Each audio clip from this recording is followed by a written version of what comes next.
अहम ब्रह्मास्मि हिंदी में पाठ 24। आप सभी का मेरी चैनल में स्वागत है। आज हम अहम ब्रह्मास्मि का 24वां पाठ ले रहे हैं और अध्याय होगा 30।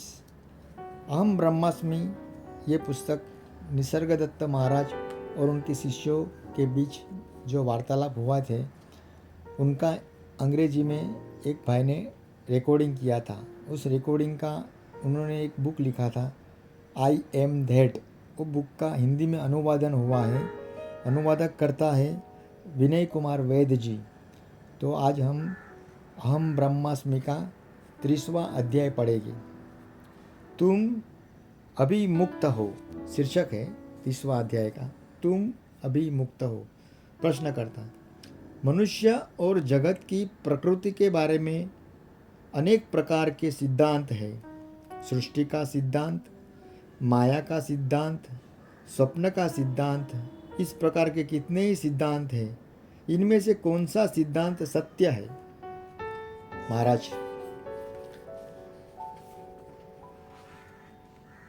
महाराज बताते हैं, सभी सत्य है और सभी असत्य है। तुम्हें जो सर्वोत्तम प्रतीत होता हो उसे तुम ग्रहण कर सकते हो। प्रश्नकर्ता, आप स्वप्न के सिद्धांत के पक्ष में प्रतीत होते हैं। महाराज, ये सब शब्द संयोजक के विविध प्रकार भर हैं। कुछ एक के पक्ष में होते हैं तो कुछ किसी अन्य के पक्ष में। अपने आप में सिद्धांत न तो सही होते हैं न ही गलत। वे अव्याख्येय की व्याख्या, अव्याख्या की व्याख्या के भिन्न भिन्न प्रयासभर है, सिद्धांत नहीं। वरन यह महत्वपूर्ण होता कि उनका प्रयोग करते हुए उनकी सत्यता की परीक्षा किस प्रकार की जाती है। परीक्षा ही किसी भी सिद्धांत को फलप्रद बनाती है। तुम्हें जो भी सिद्धांत रुचिकर लगता हो उसे प्रयोग करो। यदि तुम लगनशील और गंभीर हो तो तुम वास्तविकता की उपलब्धि अवश्य होगी। तुम्हें वास्तविकता की उपलब्धि अवश्य होगी। एक जीव के रूप में तुम असुरक्षा और कष्टपूर्ण स्थिति में फंस गए हो और इससे बाहर निकलने का यत्न कर रहे हो। तुम्हारे समक्ष तुम्हारे कारागृह की विभिन्न योजनाओं को प्रस्तुत किया जाता है जिनमें कोई भी सत्य नहीं है। पर यदि तुममें अत्यंत गहरी लगन हो तो वे सभी कुछ न कुछ मूल्य रखती है। लगनशीलता ही मुक्त करती है, न कि सिद्धांत। प्रश्नकर्ता, सिद्धांत भ्रमित कर सकते हैं और लगनशीलता अंधी भी हुआ करती है। महाराज, तुम्हारी गंभीरता तुम्हारा मार्ग प्रदर्शित करेगी। मुक्ति और पूर्णतया के लक्ष्य के प्रति अपने भक्ति द्वारा तुम सभी सिद्धांत और विचार प्रणालियों को छोड़ने में सफल होगे और प्रज्ञा, मेघा और सक्रिय प्रेम के आधार पर जियोगे। प्रारंभ करने की दृष्टि से सिद्धांत ठीक हो सकते हैं, पर जितना जल्दी हो सके उतने जल्दी छोड़ दिया जाना अधिक अच्छा है। प्रश्नकर्ता, एक योगी के मतानुसार आत्म साक्षात्कार हेतु अष्टांग योग आवश्यक नहीं होता। केवल संकल्प की तीव्रता ही इसके लिए पर्याप्त होती है। इतना ही पर्याप्त होता है कि शुद्ध संकल्प में पूर्ण विश्वास के साथ लक्ष्य पर एकाग्रता की जाए, तब उस लक्ष्य की प्राप्ति सहजता और शीघ्रता से हो जाती है, जिसके लिए दूसरों को कोई दशक लग जाते हैं।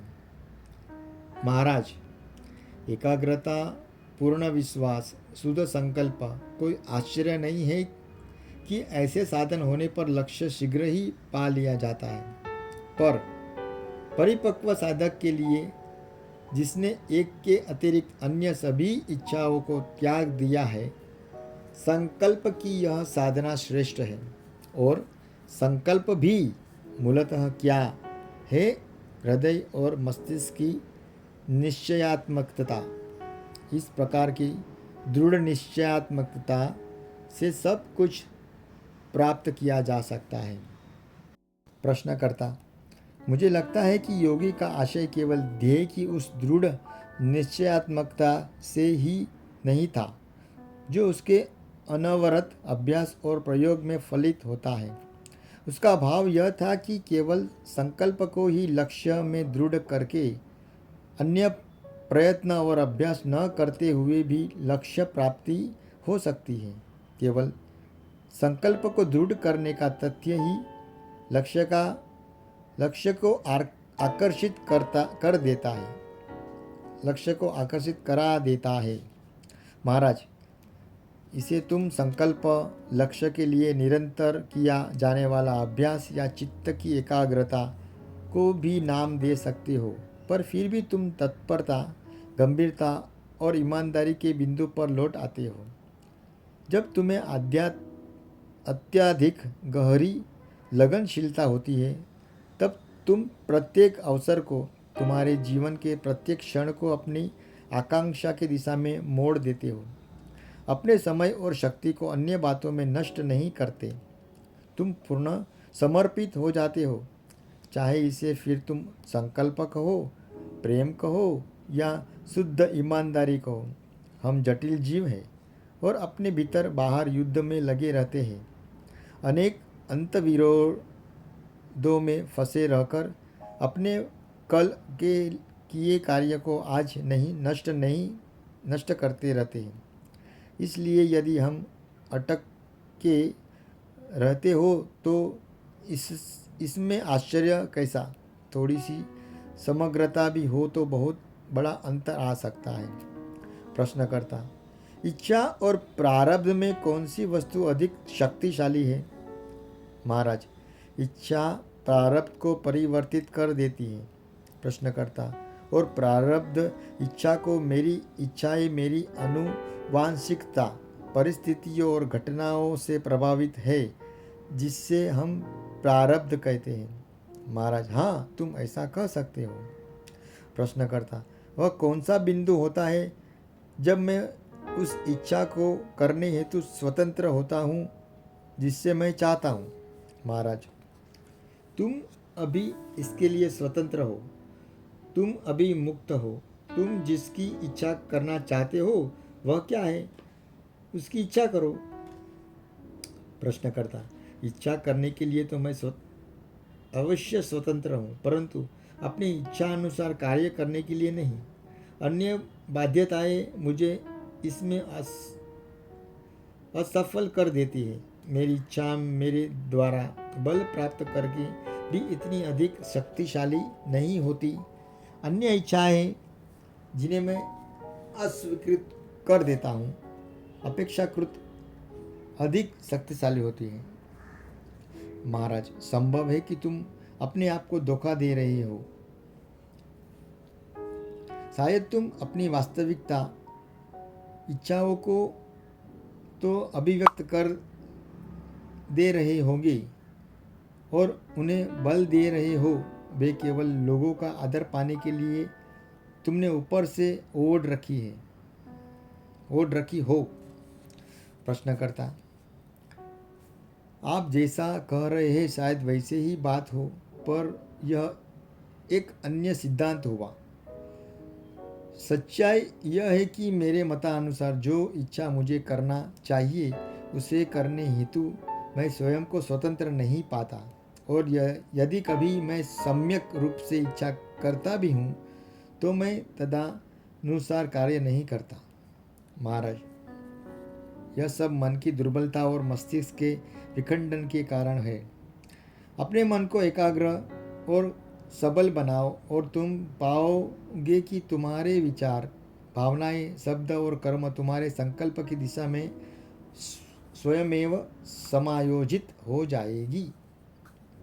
प्रश्नकर्ता: पुनः आप पूर्ण होने का सुझाव देने लगे। मन को केंद्रित करना और सबल बनाना कोई सरल कार्य नहीं होता। प्रारंभ कहाँ से करें? महाराज, प्रारंभ तुम केवल वहीं से कर सकते हो जहाँ तुम हो। तुम यहाँ और अभी हो। यहाँ और अभी से बाहर जान पाना तुम्हारे लिए संभव नहीं है। प्रश्नकर्ता, पर यहाँ और अभी का मैं क्या उपयोग कर सकता हूँ? महाराज, तुम अपनी सत्ता के प्रति जागरूक हो सकते हो। यहाँ और अभी। प्रश्नकर्ता, बस इतना भर पर्याप्त है? महाराज, हाँ, केवल इतना ही पर्याप्त है। इसमें इससे इस इसमें इससे कुछ अधिक नहीं करना है। प्रश्नकर्ता, अपने जागने और स्वप्नावस्था में मैं सदैव अपने प्रति सचेतन होता हूँ। इससे मुझे कुछ विशेष सहायता नहीं मिलती। महाराज, तुम अपने विचारों, भावों, कृत्यों की गतिविधियों के प्रति जागृत थे, अपने सत्ता के प्रति बोधयुक्त नहीं थे। प्रश्नकर्ता, तो इसमें आप किस नए तत्व का समावेश करना चाहते हैं? महाराज, शुद्ध साक्षिता, विटनेसिंग की दृष्टि का, घटनाओं में लिप्त हुए बिना उनके अवलोकन का। प्रश्नकर्ता, इसका मुझे क्या उपयोग होगा? महाराज, मन की दुर्बलता, मेधा और प्रज्ञा की कमी से, और इस कमी का कारण है बोध रहितता, प्रमाद।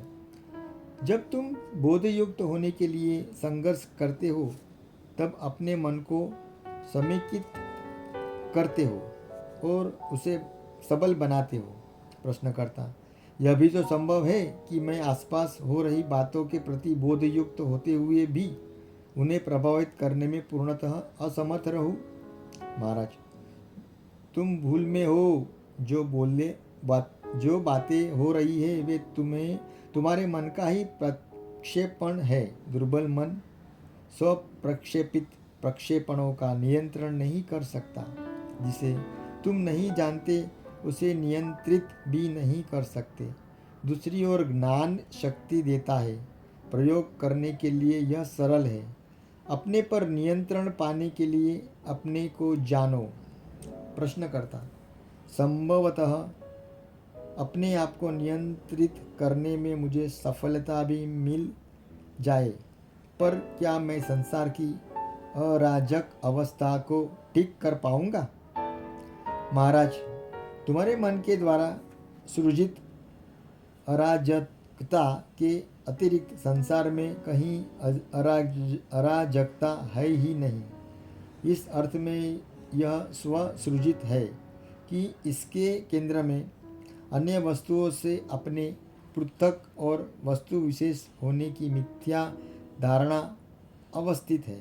सत्य न तो तुम वस्तु हो और न ही पृथक। तुम अनंत क्षमता और असीम संभावना हो।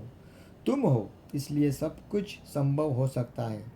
जगत तुम्हारी भविता, बिकमिंग की असीम क्षमता की आंशिक अभिव्यक्ति है।